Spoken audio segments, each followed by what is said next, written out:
Di halaman 6 arti hadis dari Auf bin Malik al-Asja'i, ia berkata, saya mendengar Rasulullah sallallahu alaihi wasallam bersabda, sebaik-baik pemimpin kalian adalah yang kalian cinta kepada mereka dan mereka cinta kepada kalian.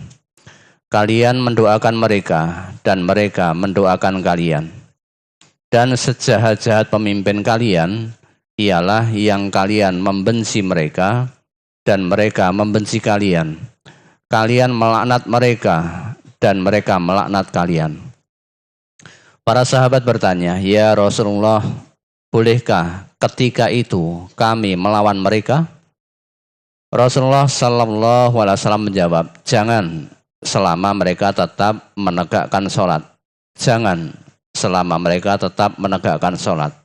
Ketahuilah, barang siapa yang dipimpin oleh seorang pemimpin, lalu ia melihat pemimpinnya melakukan suatu perbuatan maksiat kepada Allah, maka hendaklah ia hanya membenci kepada perbuatan maksiatnya kepada Allah saja, dan jangan melepaskan ketaatan kepadanya. Pertanyaan, kadang yang sering terjadi, kita membenci maksiatnya seseorang, tetapi juga membenci sosok pribadinya. Bagaimana agar kita bisa bersikap adil di dalam menanggapi seperti itu, Ustaz? Kalau menurut Nabi sikap begitu ya salah. Nabi perintahkan alaman waliya alaihi walin.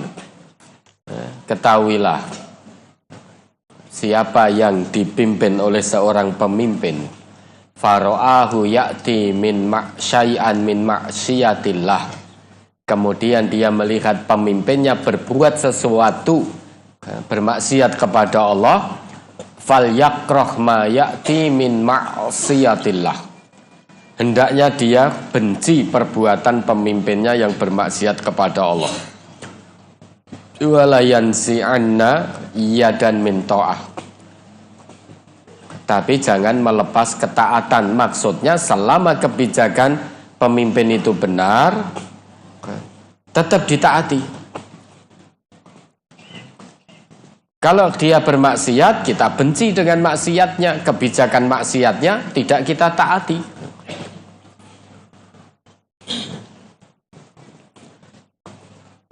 Meski dia bermaksiat, tapi satu hari punya kebijakan dan kebijakan itu tidak menyimpang dari Islam, kewajiban kita tetap taat. Selama pemimpin itu zahirnya sholat. Nah, benci itu dengan perbuatan maksiatnya, bukan dengan pribadinya. Ini aturan dari Nabi. Nah, kalau kita benci dengan pribadinya juga, itu salah, gitu. Karena menyalahi aturan Nabi. Laning pripun mosok ken anyel perbuatane tok, ini kan ya mesti anyel kalih wonge. Lah kalau itu anyel dengan orangnya juga, ketahuilah itu hawa nafsu. Maka lawan hawa nafsunya. Anyel itu dengan perbuatannya yang maksiat, bukan dengan pribadinya. Karena kalau kita sudah anyel dengan personalnya, yang terjadi ainus sukhti. Kaya-kaya wong kuwi ra tau duwe kebaikan, ndak pernah punya kebaikan. Itu kalau kita anyel dengan personal. Misal, kita benci dengan personal seseorang. Begitu melihat dia, wis anyel. Begitu keluar dari lesannya sesuatu isinya nasihat sekalipun, ndak kita terima. Wong anyel. Wis ra mungkin kuwi apik. Wong wingi korupsi kok iki ngomong ngene. Pokoknya apapun yang keluar dari dia, kita ainus sukhti melihatnya. Sehingga sekalipun yang keluar itu nasihat dan benar sesuai Quran dan Sunnah, kita tidak mau menerimanya karena wis kadung benci dengan personalnya. Misal Mas Dwi benci dengan saya, personal saya ya. Begitu melihat saya, dengar suara saya, anyel tok wis. Dan mesti renek bener, salah terus. Sebagaimana dulu orang-orang yang wis ainus sukti pada Ustadz Sukino dulu itu, apapun yang Ustadz Sukino sampaikan pokoknya salah terus itu benci dengan personal, maka akan terjadi seperti itu, ainus sukti, memandang seseorang dengan pandangan yang benci, pandangan yang buruk karena sudah terkadung dendam, benci dengan personalnya. Sapa to fulan dalas kuwi sisine maksiat tok. Kaya rane apik-apike ngono.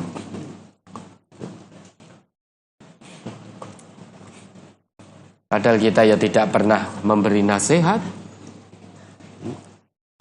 Maka kalau kita dipimpin oleh seorang pemimpin, dohirnya pemimpin kita itu sholat. Kalau pemimpin kita melakukan satu perbuatan maksiat kepada Allah, kita benci perbuatannya. Tapi kita tidak boleh melepaskan ketaatan. Kenapa? Karena bisa jadi satu hari nanti pemimpin kita ini punya kebijakan yang benar sesuai dengan Quran dan Sunnah. Nah, kebijakan yang sesuai dengan Quran dan Sunnah itu kita tetap mentaatinya. Nah, dosa maksiatnya urusan dia dengan Allah. Tapi kalau itu kebijakannya tepat sesuai Quran dan Sunnah, kita tetap wajib taat. Tapi kalau kita benci personalnya, satu hari kebijakannya sesuai Quran dan Sunnah, kita tetap akan menolak itu. Tidak akan mengamalkan kebijakan, tidak akan menjalankan kebijakan yang sesuai dengan Quran dan Sunnah. Yang rugi kita karena menolak kebijakan Quran, kebijakan Sunnah. Maka dosa maksiatnya urusan dia dengan Allah. Kewajiban kita sebagai rakyat taat selama dalam kebenaran. Lah kalau pemimpin kami maksiat ya Rasulullah kepada Allah, apakah boleh afala nunabbiduhum inda dzalika? Apakah boleh kami melawan mereka? Kami mengangkat pedang melawan mereka? Dua kali Nabi menjawab, la ma'aqamu fikumus shalah. La ma'aqamu fikumus shalah. Tidak boleh selama mereka itu mendirikan sholat.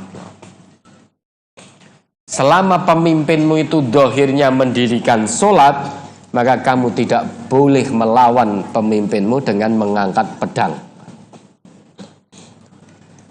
Tidak boleh melawan. Selama pemimpin kita sholat. Indah sekali toh aturan dari Nabi. Lah kemaksiatannya bagaimana? Dosanya urusan dia nanti dengan Allah.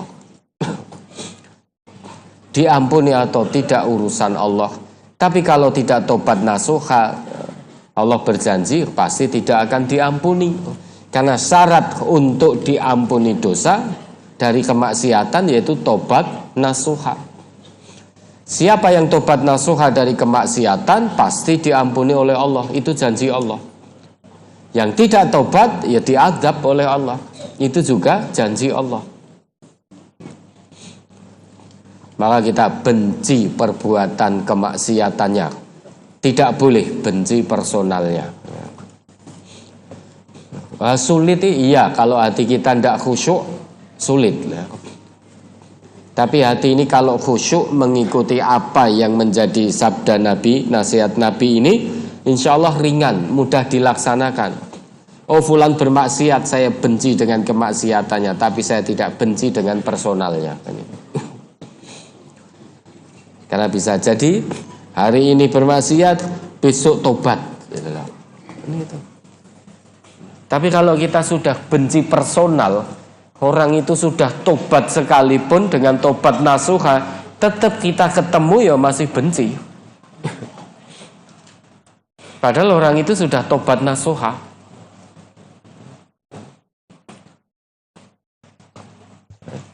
Mungkin saja tobatnya sudah diterima oleh Allah. Tapi begitu kita ketemu benci, wes saya tidak mau ketemu kamu. Lah kowe isine maksiat tok. Padahal sudah tobat. Siap, kebencian personal itu bisa menjadikan kita dendam kesumat. Kalau orang itu sudah dendam, apapun yang berasal dari orang yang sedang dia dendam akan dia nilai buruk.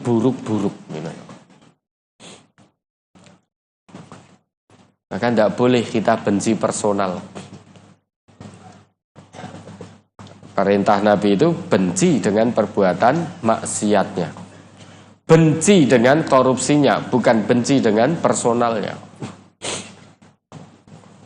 Karena bisa jadi nanti hatinya dibuka oleh Allah, diberi kesempatan tobat, dia mengambil kesempatan tobat nasuha, betul-betul tobat, mohon ampun kepada Allah, kembalikan semua uang rakyat yang sudah dikorupsinya,